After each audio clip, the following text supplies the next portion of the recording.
Hello viewers, আসসালামু আলাইকুম। Welcome back to my channel. আবারও ফিরে এলাম আপনাদের মাঝে নতুন একটি রেসিপি নিয়ে। আমার আজকের রেসিপি কুসুম রসগোল্লা। রেসিপিতে যাওয়ার আগে যারা এখনও আমার চ্যানেলটিকে সাবস্ক্রাইব করেননি তারা সাবস্ক্রাইব করে পাশে থাকা বেল আইকনটি প্রেস করে দিবেন। রসগোল্লা বানানোর জন্য যে উপকরণগুলো লাগবে সেগুলো আমি এখন দেখিয়ে দিচ্ছি। এখানে আমি নিয়েছি 1.5 কাপ পাউডার মিল্ক। এটা অবশ্যই ফুল ক্রিম পাউডার মিল্ক হতে হবে। আর এখানে আমি নিয়েছি 2 কাপ পরিমাণ চিনি, আর নিয়েছি 1/4 কাপ পানির মধ্যে 4 টেবিল চামচ ভিনেগার। আপনারা ভিনেগারের পরিবর্তে যদি লেবুর রস দিয়ে ছানা কাটতে চান তাহলে সেটাও পারেন, তবে ভিনেগার দিয়ে ছানাটা কেটে নিলে বেশি ভালো হয়। লেবুর রস দিয়ে ছানা কাটলে সেটা একটা লেবু লেবু স্মেল থেকে যায়। আর নিয়েছি আমি এখানে 1 টেবিল চামচ ঘি। আপনাদের ঘরে ঘিটা না থাকলে কোনো সমস্যা নেই, বাটার দিয়ে আপনারা ঘিয়ের কাজটা সেরে নিতে পারেন।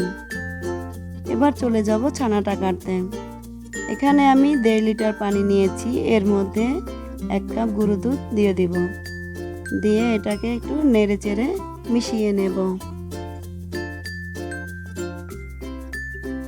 মিশানো হয়ে গেলে এটাকে আমি এখন চুলাতে বসিয়ে দিব।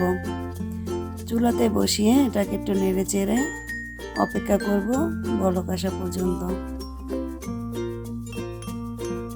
দুধটা প্রায় বলক চলে আসছে। তো দেখতে পাচ্ছেন আমার দুধের বলকটা চলে এসছে। এখন আমি চুলাটা বন্ধ করে এর ভেতর ভিনেগারটা দিয়ে দিব।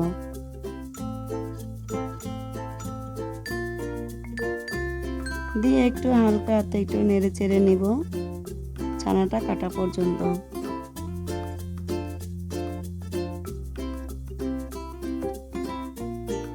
তো দেখতে পাচ্ছেন ভিউয়ার্স, আমার ছানাটা কাটা হয়ে গেছে। একটি কথা বলে রাখা খুবই ভালো, দুধটা যখন বলক চলে আসবে তখন আর এটা চুলায় রেখে দিবেন না। এটাকে নামিয়ে তারপর ভিনেগার দিয়ে ছানাটা কেটে নেবেন, তা না হলে আপনার ওভারকুক হয়ে ছানাটা শক্ত হয়ে যাবে। এবার আমি সাদা কাপড় দিয়ে এটাকে ছেঁকে নিব। ছানাটা ছাকা হয়ে গেলে আমি এখন এর মধ্যে ঠান্ডা পানি দিয়ে ছানাটা ভালো করে ধুয়ে নিব। ঠান্ডা পানি দেওয়ার একটি কারণ হলো যে আপনার ছানাটা ওভারকুক হয়ে যাবে না, আবার যে ভিনেগারটা ইউজ করেছি সেটারও গন্ধ আসবে না।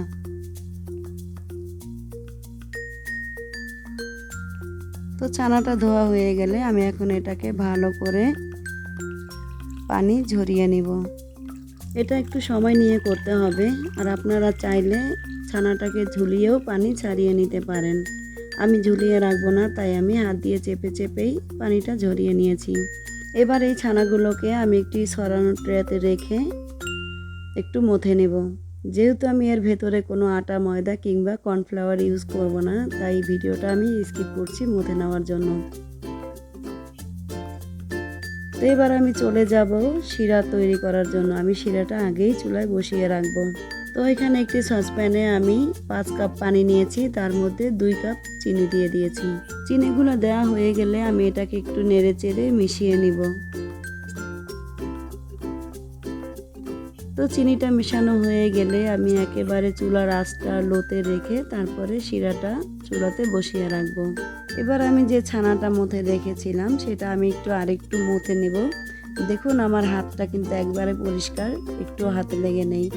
এবার আমি একটা লম্বা শেপ করে তারপরে যে সাইজের আমি রসগোল্লাটা করব সেই সাইজ করে অল্প অল্প নিয়ে বল বানিয়ে নেব।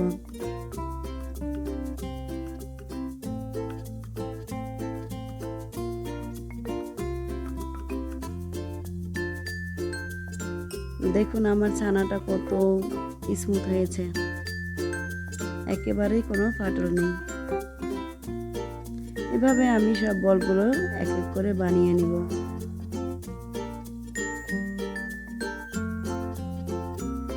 তো আমার বলগুলো বানানো হয়ে গেছে, এখন আমি এগুলো শিরেতে দিয়ে দেব। দেখুন আমার বলগুলো কিন্তু সবই একই সাইজ হয়েছে এবং বলগুলো খুবই স্মুথ হয়েছে, একটুও ফাটল নেই। এবার আমি যে শিরাটা করে রেখেছিলাম তার ভেতরে একটি মিষ্টির বল দিয়ে দিব, দিয়ে চেক করে নিব যে মিষ্টিটা ভেঙে কিংবা গলে যাচ্ছে কিনা। যদি মিষ্টিটা ভেঙে কিংবা গলে না যায় তাহলে বুঝবো আমার মিষ্টিটা একবারেই পারফেক্ট হয়েছে। এবার আমি একটি একটি করে মিষ্টির বল সবই দিয়ে দিব। ভিউয়ার্স, যারা মিষ্টি এবং রসগোল্লা বানাতে একেবারেই নতুন, তারা আমার এই ভিডিও ফলো করে যদি মিষ্টি তৈরি করেন কিংবা রসগোল্লা তৈরি করেন তাহলে আপনারা বাহির থেকে মিষ্টি কিনে নেওয়া একেবারেই ভুলে যাবেন। নিজের বানানো মিষ্টি কিংবা রসগোল্লা বানিয়ে খাওয়া যে কতটা আনন্দের এবং মজার সেটা বানিয়ে না খেলে একেবারেই বোঝা যায় না। ঘরে তৈরি যে কোনো খাবারই স্বাস্থ্যকর। আমার এই ভিডিও ফলো করে আপনারা রসগোল্লা বানিয়ে অবশ্যই আমার কমেন্ট বক্সে জানিয়ে দিবেন আপনাদের রসগোল্লা কেমন হয়েছে।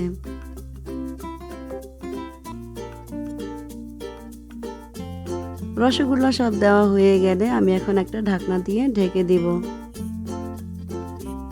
তো 5 মিনিট পরে আমি দেখব এখন আমার রসগোল্লা কেমন হয়েছে। ওয়াও, দেখুন আমার রসগোল্লা ফুলে কিন্তু অনেকটাই বড় হয়ে গেছে। এভাবে আমি আরও 10 মিনিট জাল করে নিব রসগোল্লাগুলো। তো আমি আর ঢাকনা দিয়ে ঢেকে দিব না, যেহেতু আমি এটা কুসুম রসগোল্লা বানিয়েছি।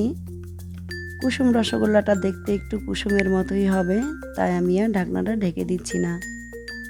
ভিউয়ার্স, দেখতে পাচ্ছেন আমার রসগোল্লাগুলো কিন্তু একেবারেই হয়ে গেছে।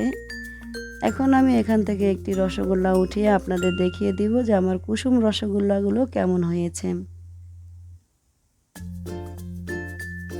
দেখুন, দেখতে কিন্তু একেবারেই কুসুমের মতো হয়েছে। এই পর্যায়ে আমি চুলার জালটা একেবারে বন্ধ করে দিব। আর একটি বাটিতে পানি নিয়েছি, এটাতে আমি একটু পানিতে ডুবিয়ে দেখব আমার রসগোল্লাটা কি ঠিকঠাক হয়েছে কি না। দেখুন ভিউয়ার্স, রসগোল্লাটা একবারে পানির ভেতরে ডুবে আছে, তার মানে আমার রসগোল্লাটা একেবারেই হয়ে গেছে। এবার রসগোল্লা সার্ভ করার জন্য আমি একটি বাটিতে তুলে নেব। দেখুন ভিউয়ার্স, আমার রসগোল্লাগুলো একেবারেই রেডি। তো এভাবে যদি আপনারা ঘরে রসগোল্লা তৈরি করেন একটু ফেল হবেন না, আপনারা অনেক ভালোভাবে রসগোল্লা তৈরি করে ঘরে খেতে পারবেন। রসগোল্লাগুলো একটি বাটিতে এনাফ ছিল না, তাই আমি দুটি বাটিতে তুলে নিয়েছি। তো ছোট বাটিতে তুলে নিয়েছি যেহেতু, দেখুন রসটা কিন্তু একেবারেই রসগোল্লাতে উঠেনি, তাই আমি উপরে যে মিষ্টিটা রয়েছে মানে রসগোল্লাটা রয়েছে এটাকে আমি এখন কেটে আপনাদের দেখিয়ে দিব যে কতটা রস ভেতরে রয়েছে। দেখুন,